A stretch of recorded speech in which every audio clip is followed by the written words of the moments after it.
Let me ask you something. The last time you lost a big pot deep stack, what did you tell yourself? Bad luck? Wrong read? Maybe. But I want to show you something. Most of the time, when players lose enormous pots deep, it's not because they ran bad. It's because they played 100 big blind game with 300 big blinds behind. And nobody ever told them that those are two completely different games. Here's the reality. Deep stacks do not change the dollar amounts. They change the entire game. They change what hands are worth.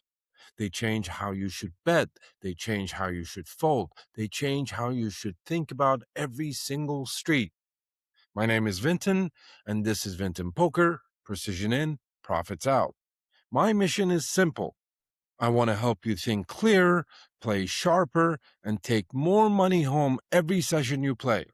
Today, I want to talk to you about how to avoid deep stack mistakes because these are some of the most expensive mistakes in all of live poker.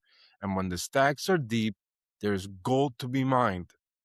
When you are 200 big blinds deep, one bad decision can wipe out your entire session.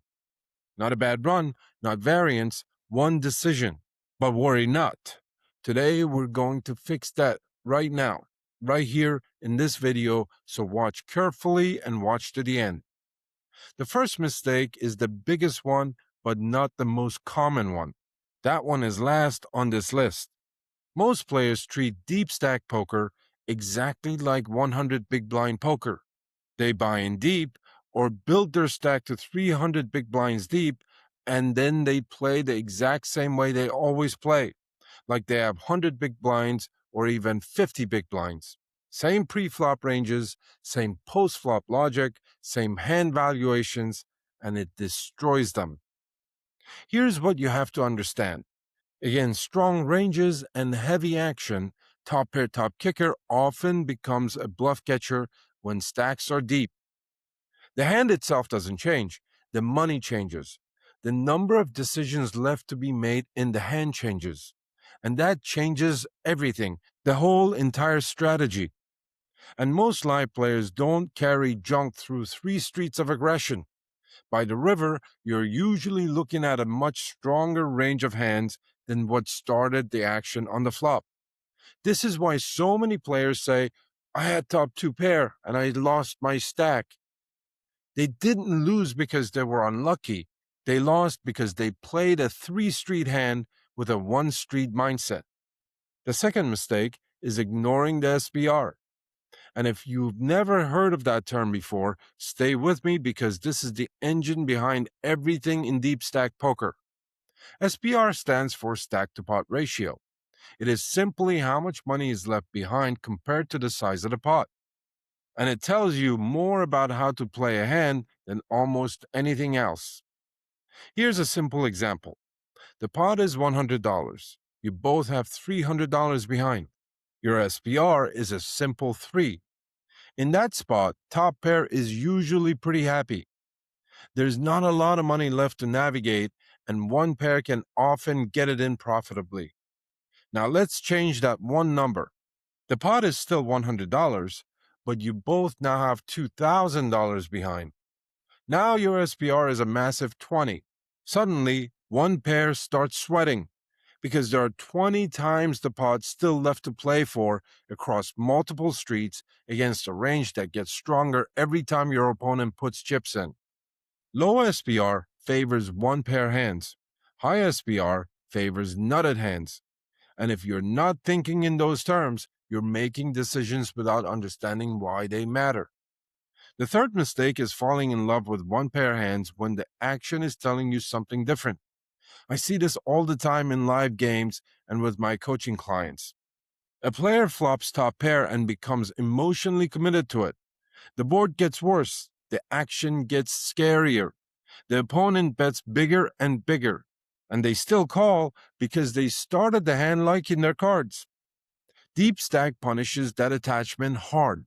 The deeper you are, the more the board texture matters, the more the opponent's tendencies matter, and the more the story you're telling matters.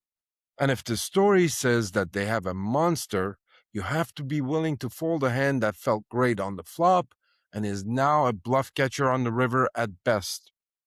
The fourth mistake is ignoring reverse implied odds, and this one quietly destroys more deep stack players than most players can imagine, but intuitively understand, as evident by the fact that many recreational players never buy in deep. Everyone talks about implied odds, the money you can win when you make your hand. Almost nobody talks about the other side of that equation. Deep stacks don't punish bad cards. They punish expensive second best hands. A hand like King Jack off on a King 9-4 board looks great on the flop, but when a tight player starts putting in serious money across 3 streets, what value hand can you have? 2 pair? Sets? Ace King? King Queen? You're beating almost none of them, and you're calling off a deep stack just to find out. The same thing happens with middling flushes, weak 2 pairs, and ace queen on an ace high board against a nit who has suddenly found religion. Pretty hands become dangerous at deep stacks because they make expensive mistakes. They're strong enough to stay in, but not strong enough to win. And the deeper the stack gets, the more the gap widens and becomes dangerously costly. The fifth mistake is misunderstanding implied odds. Deep stacks do create implied odds, and that part is genuine. Small pocket pairs and suited connectors go up in value because of the money available to win later. But implied odds only exist if 2 things are true. 1, is there enough money behind on the table? And 2, your opponent is the type of player who will actually pay you off. Here's a rule of thumb. When you're set mining, you generally need around 15 to 20 times the amount you're calling in effective stacks. Facing a $20 raise with pocket fours, you want to see roughly $300 or $400 behind before the call makes mathematical sense. And even then, the math only works if your opponent is the type of player who cannot get away from a 1-pair hand on a board that gets dangerous. Stack sizes alone do not create implied odds. Villain tendencies create implied odds. If he folds when the action gets big, your implied odds are a fantasy. The sixth mistake is misusing position. Position matters at every stack depth, but deep stacks makes it dangerous to ignore. When you're in position deep, you control the size of the pot, you apply pressure with the threat of future streets, and you extract value from hands that would be marginal in a shallower game. You have information. You can use every piece of it. Out of position is a different situation entirely. You're forced to make decisions with less information on every street. Your opponent sees what you do before they act, and with a lot of money behind. That advantage compounds over time. So the adjustment is straightforward. Get tighter out of position and get more aggressive when you have position, not because of the cards you hold, but because of where you're sitting. The seventh mistake is one that most players never see coming. Most live players make a decision on the flop and then emotionally stick to it for the rest of the hand. The board changes, the action changes, the ranges change, but emotionally, they don't. Good players continuously update their assessment of the hand. The flop tells you one thing, the turn changes everything, and the river changes everything again. Every street removes hands from your opponent's range and gives you new information about what they actually hold. Deep stack poker punishes players who stop updating. If you're making river decisions based on how you felt about your hand on the flop, you're playing a completely different game than the one in front of you. Before we go on, if you're getting value from this video, give it a like and share it with someone else who's also serious about becoming a crusher just like you. Your support helps this channel grow, and it means the world to me. Also, don't forget to share your thoughts and questions in the comments below as I read them all. And don't forget to subscribe to the channel so you won't miss any future episodes. Now back to deep stack mistakes. Here's where I'm going to flip everything I just said on its head. Because the biggest deep stack mistake is not stacking off too light. It's spending the entire night protecting chips instead of taking them. Most players hear deep stacks are dangerous and they lock up immediately. And that's exactly when the best players at the table quietly and gradually take everything from them. Here's what is really happening. Deep stacks create fear, and that fear creates leverage. When the pot gets big and the stacks go deep, most 1-3 and 2-5 players become terrified of making mistakes.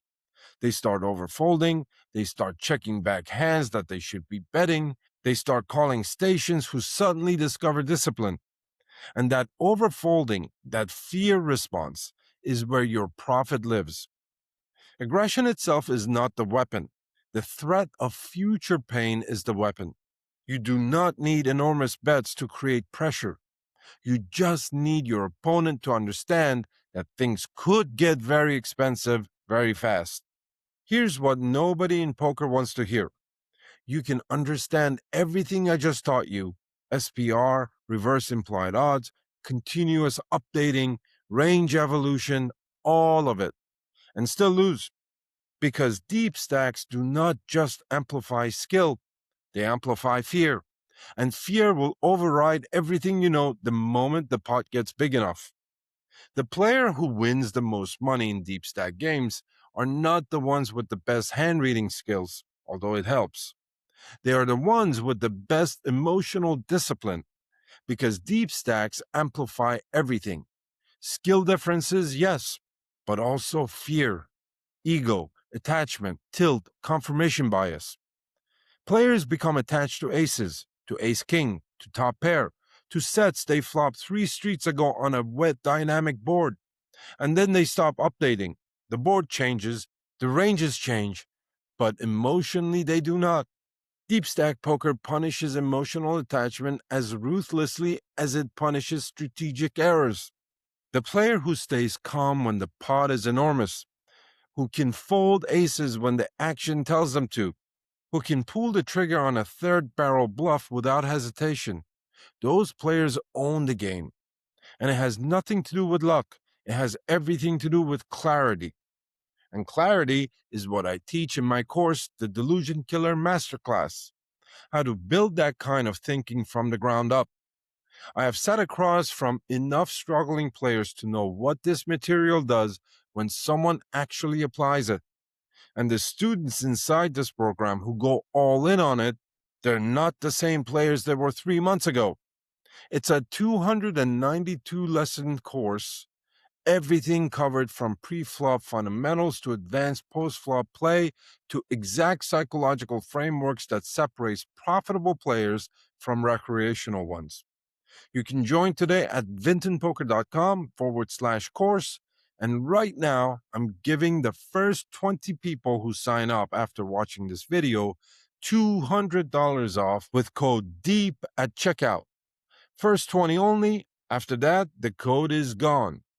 And if you want to work through your specific deep stack spots with me directly, you can book a free 60-minute one-on-one coaching session with me on WhatsApp right now.